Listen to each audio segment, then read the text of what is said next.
นายจุนทสูกลิกคุณฆ่าหมูพระไตรปิฎกอัตถกถาขุททกนิกายคาถาธรรมบทยมกวรรคที่หนึ่งพระศาสดาเมื่อประทับอยู่ในพระเวฬุวันทรงปรารภบุรุษชื่อจุนทสูกลิกตรัสพระธรรมเทศนานี้ว่าอีทาโสจติเตจโสจติเป็นต้นได้ยินว่านายจุนทสูกลิกนั้นฆ่าสุกรทั้งหลายกินบ้างขายบ้างเลี้ยงชีวิตอยู่สิ้น55 ปีในเวลาข้าวแพงเขาเอาเกวียนบรรทุกข้าวเปลือกไปสู่ชนบทแลกลูกสุกรบ้านด้วยข้าวเปลือกประมาณ1 ทนานหรือ2 ทนานบรรทุกเต็มเกวียนแล้วกลับมาล้อมที่แห่งหนึ่งดูดคอกข้างหลังที่อยู่แล้วปลูกผักในที่นั้นนั่นแลเมื่อลูกสุกรเหล่านั้นกินกอผักต่างๆบ้างสรีละวรัญชะบ้างก็เติบโตขึ้นเขามีความประสงค์จะฆ่าตัวใดๆก็มัดตัวนั้นๆให้แน่นณที่ฆ่าแล้วทุบด้วยค้อนสี่เหลี่ยมเพื่อให้เนื้อสุกรพองหนาขึ้นรู้ว่าเนื้อหนาขึ้นแล้วก็ง้างปากสอดไม้เข้าไป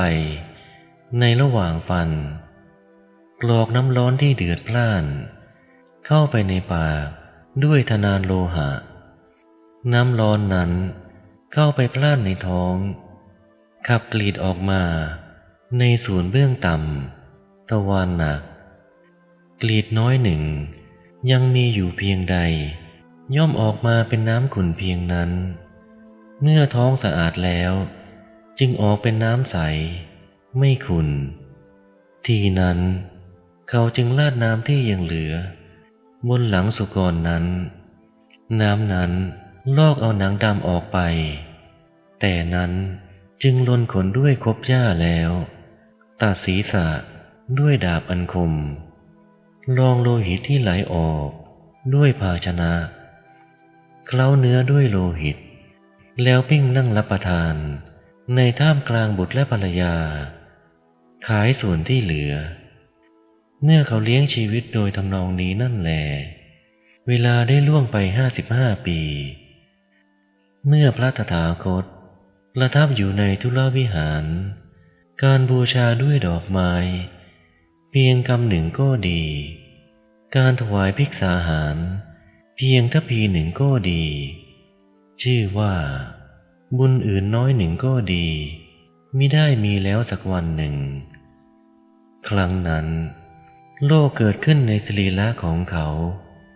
ความเล่าร้อนอเวจีมหานรกปรากฏแก่เขาทั้งเป็นทีเดียวชื่อว่าความเล่าร้อนในอเวจีย่อมมีความร้อน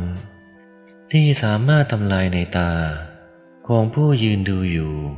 ในที่ประมาณ100 โยชน์ได้สมจริงดังคำที่พระผู้มีพระภาคเจ้าตรัสไว้ดังนี้ว่าความเล่าร้อนในอเวจีแผ่ไปตลอด1 โยชน์โดยรอบตั้งอยู่ทุกเมื่อและเพราะเหตุที่ความเล่าร้อนในอเวจีนั้นมีประมาณยิ่งกว่าความเล่าร้อนของไฟโดยปกติ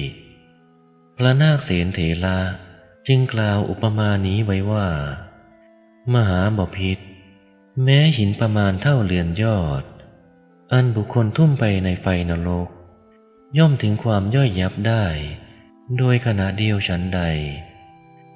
ส่วนสัตว์ที่เกิดในนรกนั้นเป็นประหนึ่งอยู่ในครรภ์มารดาจะย่อยยับไปเพราะกำลังแห่งกรรมเหมือนฉันนั้นหามิได้เมื่อความเล่าร้อนนั้นปรากฏแก่นายจุนทสูกลิกนั้นแล้วอาการอันเหมาะสมด้วยกรรมก็เกิดขึ้นเขาร้องเสียงเหมือนหมูคลานไปในท่ามกลางเรือนนั่นเองไปสู่ในที่ทิศตะวันออกบ้างไปสู่ในที่ทิศตะวันตกบ้างลำดับนั้นพวกคนในเรือนของเขาจับเขาไว้ให้มั่นแล้วปิดปาก ธรรมดาผลแห่งกรรมอันใครๆไม่สามารถจะห้ามได้เขาเที่ยวร้องไปข้างโน้นบ้างข้างนี้บ้างคนใน7 หลังคาเรือนโดยรอบย่อมไม่ได้หลับนอนอันหนึ่งคนในเรือนทั้งหมดเมื่อไม่สามารถจะห้ามการออกไปภายนอกของเขาผู้ถูกมรณะภัยคุกคามแล้วได้จึงปิดประตูเรือนล้อมรักษาอยู่ภายนอกเรือนโดยประการที่เขาอยู่ภายในไม่สามารถจะเที่ยวไปข้างนอกได้แม้นายจุนทสูกลิกเที่ยวร้องไปข้างโน้นบ้างข้างนี้บ้างภายในเรือนนั่นเองด้วยความเล่าร้อนในนรกเขาเที่ยวไปอยู่อย่างนั้นตลอด7 วันในวันที่8ทำกาละแล้วไปเกิดในอเวจีมหานรกพวกภิกษุเดินไปทางประตูเรือนของเขาได้ยินเสียงนั้นแล้วเป็นผู้มีความสำคัญว่าเสียงสุกรไปสู่วิหารนั่งในสำนักพระศาสดาแล้วกราบทูลอย่างนี้ว่าข้าแต่พระองค์ผู้เจริญเมื่อสุกรทั้งหลายอันนายจุนทสูกลิกปิดประตูเรือนข้าอยู่วันนี้เป็นวันที่7มงคลกิริยาไลๆชลอยจักมีในเรือนของเขาข้าแต่พระองค์ผู้เจริญเมตตาจิตหรือความกรุณาแม้อย่างหนึ่งของเขาผู้ฆ่าสุกรทั้งหลายชื่อถึงเท่านี้ย่อมไม่มีก็สัตว์ผู้ร้ายกาจหยาบช้าเช่นนี้ข้าพระองค์ทั้งหลายไม่เคยเห็นเลยพระศาสดาตรัสว่าภิกษุทั้งหลายเขาฆ่าสุกรตลอด7 วันนี้หามิได้อันผลที่เหมาะสมด้วยกรรมเกิดขึ้นแล้วแก่เขา